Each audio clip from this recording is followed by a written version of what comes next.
Salut! Est-ce que tu aimes notre travail? Si c'est le cas, n'hésite pas à nous laisser des tips ou un don directement depuis le site www.ktbradio.org. On compte sur toi.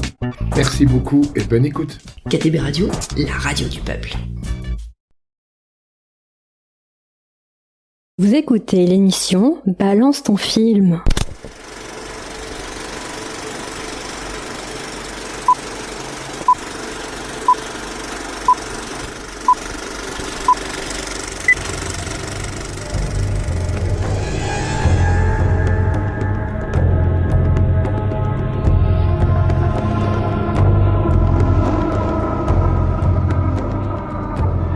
Bonjour à toutes et à tous dans l'émission Balance ton film sur KTB Radio.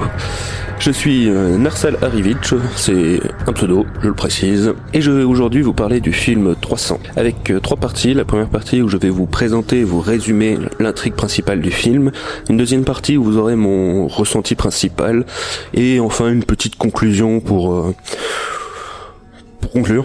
C'est vrai que ça sert souvent à conclure les conclusions. Donc le film 300, réalisé par Zack Snyder, qui sortira en 2006, basé sur une célèbre bataille, la bataille des Thermopyles, porte chaude, entre 300 Spartiates et le gigantesque empire perse de l'époque qui comptait les 100 nations. Les acteurs principaux sont Gerard Butler pour le roi Léonidas, Lena Headey pour la reine Gorgo, pardon si j'écorche le nom, Rodrigo Santoro pour Xerxes, David Wenham pour Délios et Dominic West dans le rôle de Théron. Je vais aussi vous préciser, parce que je trouve les musiques absolument magnifiques, que la musique a été faite par Tyler Best et la photographie également magnifique par Larry Fong. Je suis pas sûr de la prononciation, je vous l'avoue. Le film 300 commence donc à Sparte, où un émissaire perse vient exiger la soumission au final de la cité-État. Ce qui, on peut le dire, vexe un peu le roi de l'époque, le roi Léonidas, qui massacre l'émissaire. Et ce qui a donné une des répliques les plus connues du film, la fameuse « Nous sommes des Spartiates !» qui d'ailleurs doit être connu en anglais maintenant que j'y pense, mais je suis pas sûr de mon accent et même du texte d'ailleurs, donc je ne vous la dirai pas. C'est un mème très connu, cela dit, vous pouvez le trouver facilement.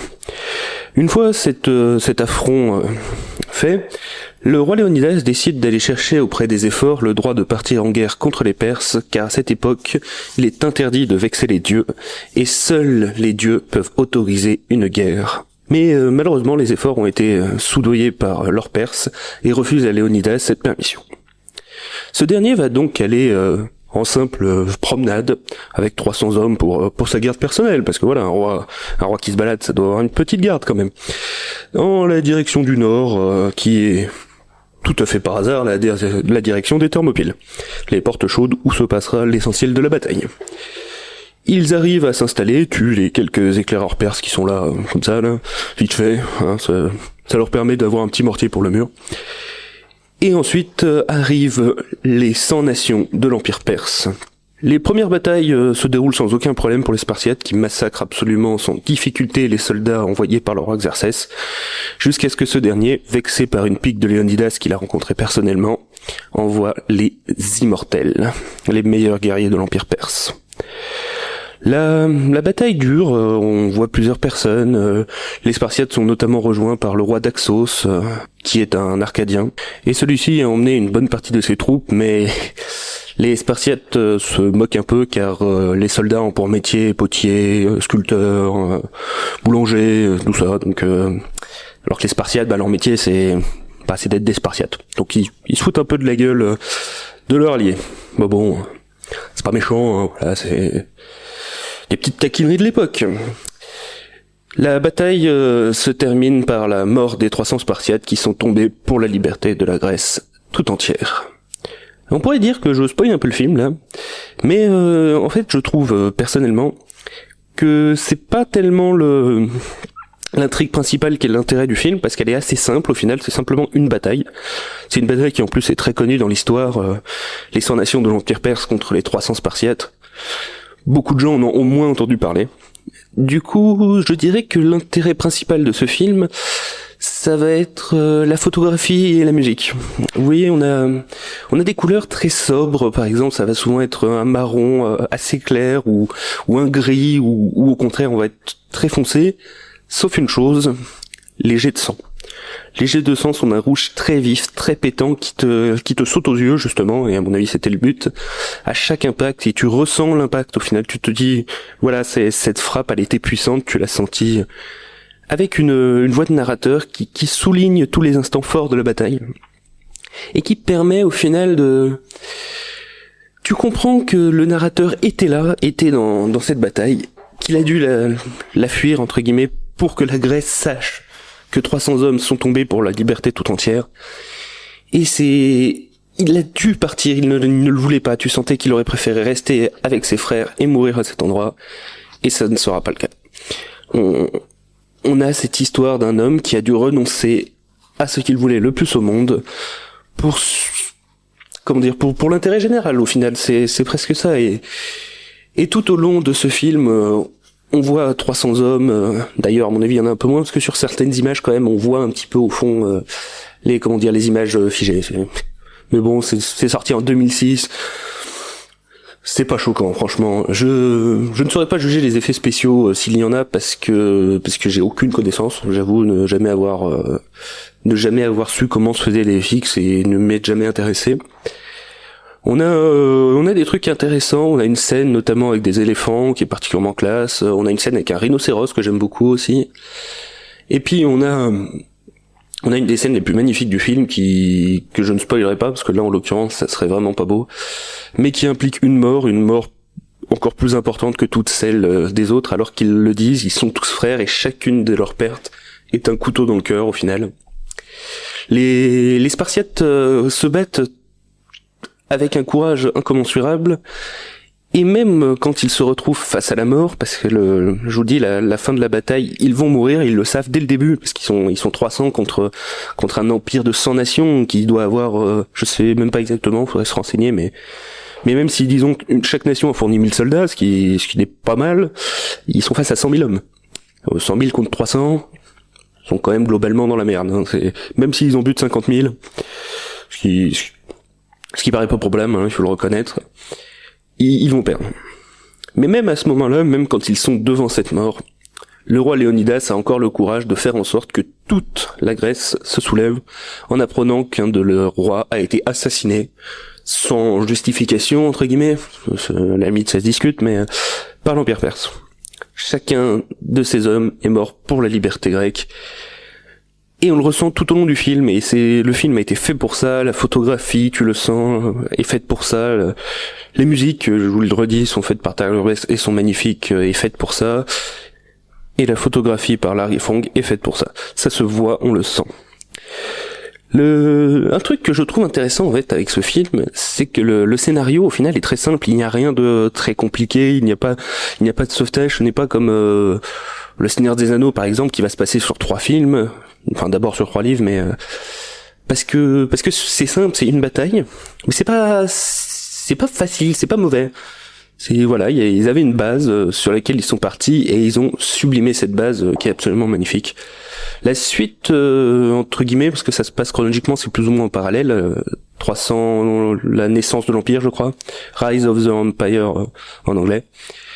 Et bien aussi, pareil, il y a un niveau de photo qui est pas mal, les musiques sont très jolies, mais je ressens pas autant de choses. Je le trouve plus brouillon, j'ai envie de dire.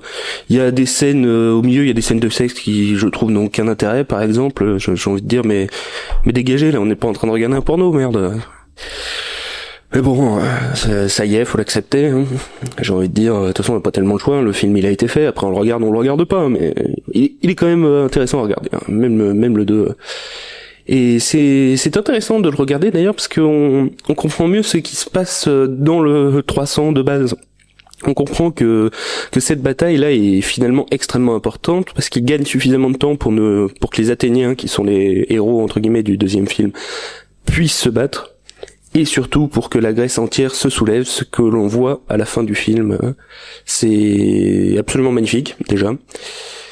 Et toutes les morts, on les ressent presque nous-mêmes, même si c'est des figurants, même si c'est des gens qu'au final on ne voit pas, j'ai même pas les noms, enfin si je fouillais je trouverais sans doute, mais je n'ai même pas les noms des autres Spartiates, et finalement tu les ressens tous. On a 5 personnages en gros qui sont au centre de l'histoire, qui s'appelle du coup évidemment Léonidas, le capitaine, parce que son nom n'est jamais prononcé, Ostinos, le fils du capitaine, Dilios, un Spartiate, et Stylios, un autre Spartiate. Voilà, c'est en gros, on va se concentrer sur ces 5 personnes tout au long de la bataille. Mais quand même, toutes les autres morts des Spartiates, même que tu vois à l'arrière, sont importantes. On n'est pas dans un truc qui est laissé pour compte, on n'est pas... c'est pas comme justement, vous voyez, le Seigneur des Anneaux par exemple, où dans la bataille, voilà, on a les héros, la communauté de l'anneau, que eux on voit, que la mort de Boromir par exemple, même si c'est un con, elle nous touche entre guillemets parce qu'il était central dans l'histoire. Là, toutes les morts, que ça soit des personnages centraux ou pas, nous atteignent. Enfin, en tout cas, m'atteignent. Je sais pas si ce sera votre cas à vous, je peux pas parler de votre sensibilité, c'est pas la mienne. Mais en tout cas c'est bien fait, c'est fait pour en tout cas qu'on ressente quelque chose, qu'on voit et qu'ils se sacrifient tous. Je sais, je me répète, je suis désolé, mais je vois pas comment expliquer mieux. Sincèrement, c'est un film qui est assez dur, je vous dis, qui est assez dur à résumer, parce que voilà, le scénario est pas central. Ils avaient une base, ils sont partis de cette base, ils en ont fait un très bon film.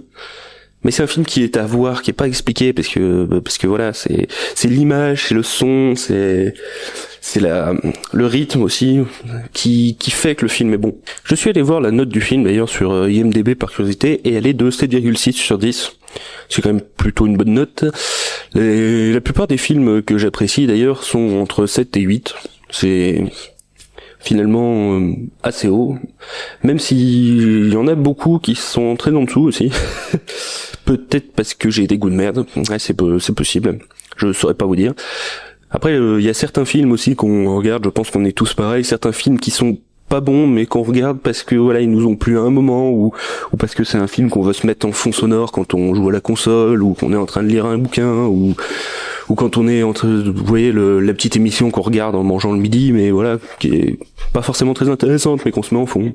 Ça permet d'avoir un petit fond sonore, de se détendre pour certains, Après, je connais certaines personnes qui, quand ils se mettent un film, ne peuvent pas ne pas le regarder complètement. Donc voilà, eux, ils ne pourraient pas faire ce genre de choses.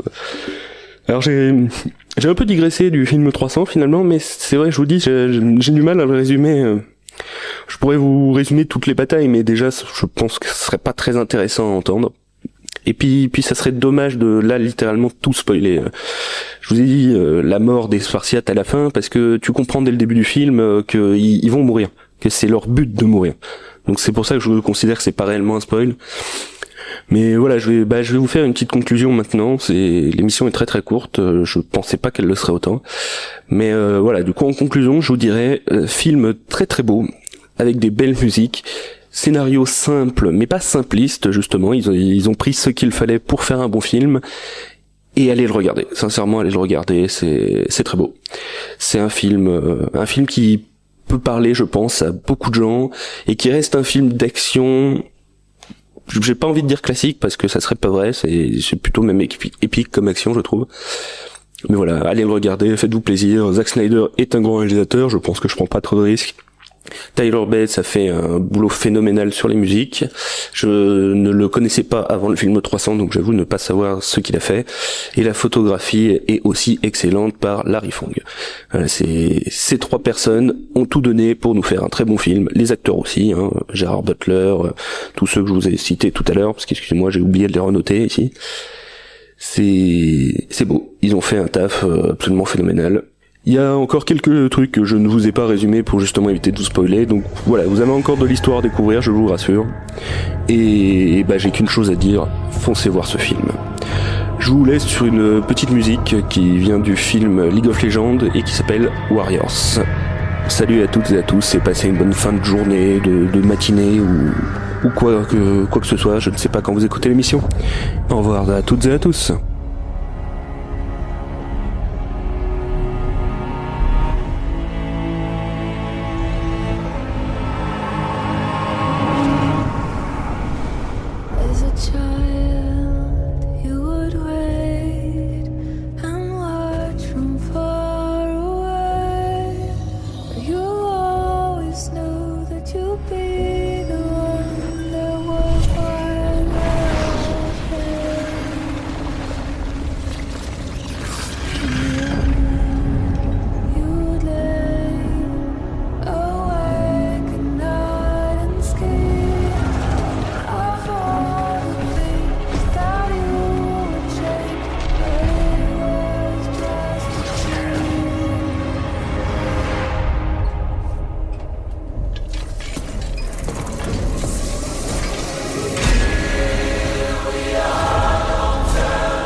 From the